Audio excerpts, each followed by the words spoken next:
22 अक्टूबर 2008 श्रीहरिकोटा के Satish Dhawan space centre से launch हुआ था भारत का पहला चांद मिशन चंद्रयान-1, भारत का पहला कदम चांद की ओर।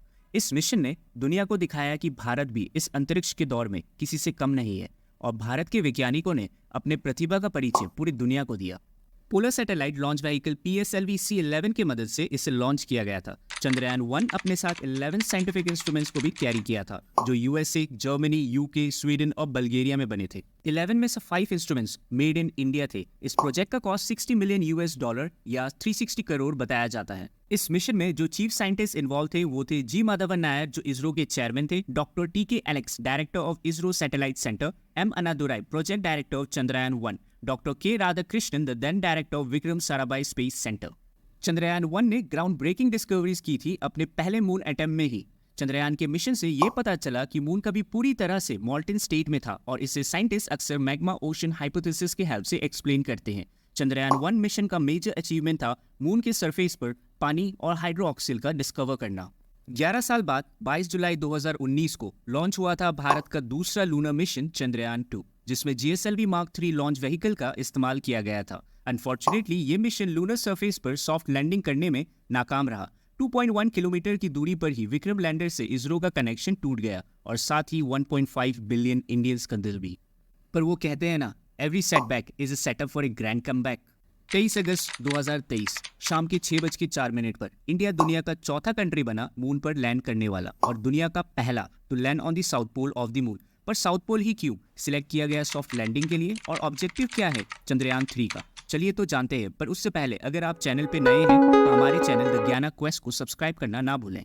615 करोड़ बजट में बना चंद्रयान-3 मिशन कंसिस्ट करता है इंडिजिनस प्रोपल्शन मॉड्यूल, लैंडर और एक रोवर मॉड्यूल का। प्रज्ञान रोवर जो एक संस्कृत वर्ड है जिसका मतलब होता है विजडम। इसका वेट है 27 kg और ये मून के रॉक्स और क्रेटर्स का क्रूशियल डेटा और इमेजेस कलेक्ट करके अर्थ पे एनालिसिस के लिए भेजेगा। ये मेजर करेगा आयंस, इलेक्ट्रॉन डेंसिटी और लूनर सरफेस की थर्मल प्रॉपर्टीज को पोलर रीजन्स में, और भारत पहला देश होगा जो इसके साउथ पोल पर इस तरह का कोई स्टडी कंडक्ट करेगा। प्रज्ञान अपने साथ 2 साइंटिफिक इंस्ट्रूमेंट्स को कैरी कर रहा है जो हेल्प करेंगे लूनर सरफेस पर मिनरल्स को फाइंड करने में और लूनर सॉइल की केमिकल कॉम्पोजिशन को स्टडी करने में। प्रज्ञान विक्रम लैंडर के साथ कम्युनिकेट करेगा जो इन्फॉर्मेशन आगे अर्थ को पास करेगा फॉर एनालिसिस। ये रोवर 1 सेंटीमीटर पर सेकेंड की स्पीड से आगे बढ़ेगा और हर एक कदम के साथ प्रज्ञान मून के सरफेस पर इम्प्रिंट करेगा इसरो का लोगो और एम्बलम। हालांकि इस बारे में इसरो की तरफ से कोई ऑफिशियल अनाउंसमेंट नहीं हुआ है। जैसे कि हम जानते हैं चंद्रयान का एक ऑब्जेक्टिव मून के सरफेस पर सॉफ्ट लैंडिंग करना भी है, बट एग्जैक्टली सॉफ्ट लैंडिंग होता क्या है? इसका सिंपल सा मीनिंग है एक जेंटल और कंट्रोल स्पीड के साथ लूनर सरफेस पर लैंडिंग करना ताकि स्पेसक्राफ्ट में कोई डैमेज ना हो। भारत ने इसे सक्सेसफुली करके भारत और इसरो के स्पेसक्राफ्ट का टेक्निकल कैपेबिलिटीज को शो किया है। Why is Chandrayaan three landing on the south pole? अब तक जितने भी कंट्रीज के स्पेसक्राफ्ट लैंड किए थे मून के सरफेस पर, वो सारे मून के इक्वेटर के पास लैंड किए थे, क्योंकि इस रीजन में लैंड करना कंपैरेटिवली काफी आसान और सेफ था। यहाँ के टेरेन टेम्परेचर काफी कंड्यूसिव थे इंस्ट्रूमेंट्स को लंबे समय तक ऑपरेट करने के लिए। सनलाइट और रेगुलर सप्लाई ऑफ एनर्जी होने के कारण सोलर पावर्ड इंस्ट्रूमेंट्स को काम करने में मदद मिलती थी। पर मून के पोलर रीजन्स में कहानी कुछ अलग है। इन रीजन्स का ज्यादातर हिस्सा डार्क रहता है क्योंकि यहाँ सनलाइट काफी कम या नेग्लिजिबल रहता है और टेम्परेचर -230 डिग्री सेल्सियस तक जा सकता है और इसके कारण इंस्ट्रूमेंट्स जो सोलर पावर्ड होते हैं उनको ऑपरेट करने में डिफिकल्टी होती है। साथ ही में यहाँ लार्ज क्रेटर्स भी हैं जो इंस्ट्रूमेंट्स को डैमेज कर सकते हैं। Why south pole is important? Water ice south pole में प्रेजेंट होने की हाई पॉसिबिलिटी है क्योंकि ये एरिया मैक्सिमम टाइम सनलाइट से दूर रहती है। वाटर आइस एक वैल्यूएबल रिसोर्स बन सकता है मून पर फ्यूचर ह्यूमन एक्सप्लोरेशन के लिए और साथ ही में खाने पीने या रॉकेट फ्यूल को प्रोड्यूस करने का काम आ सकता है। साउथ पोल का एटकिन बेसिन जो लार्जेस्ट इम्पैक्ट बेसिन है मून पर, इसके स्टडी से हमें मून के फॉर्मेशन और इवोल्यूशन के बारे में और अच्छे से जानने को मिल सकता है। ऐसा क्या डिफरेंट किया इसरो ने चंद्रयान-2 के फेलियर के बाद? आइए जानते हैं। चंद्रयान-3 के लेग्स को इस बार काफी स्ट्रॉन्ग बनाया गया था ताकि वो 3 मीटर पर सेकेंड की स्पीड या 10.8 किलोमीटर पर आवर की स्पीड में भी एक स्टेबल और कंट्रोल लैंडिंग कर पाए।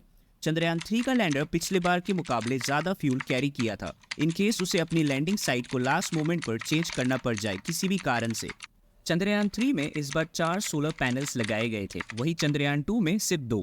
ये इसलिए किया गया था ताकि लैंडर को सोलर पावर मिलता रहे इवन इफ लैंडर कहीं गलत जगह लैंड कर दे और एटलीस्ट एक या दो साइड हमेशा सन को फेस करे और लंबे टाइम तक एक्टिव रह सके। फाइनली वो पल वो दिन आ गया जिसका हम सबको इंतजार था। 23 अगस्त 2023 को भारत ने हिस्ट्री क्रिएट कर दी। विक्रम लैंडर चांद के सरफेस को छूते ही हम पहले देश बन गए जो चांद के साउथ पोल पर उतरे थे।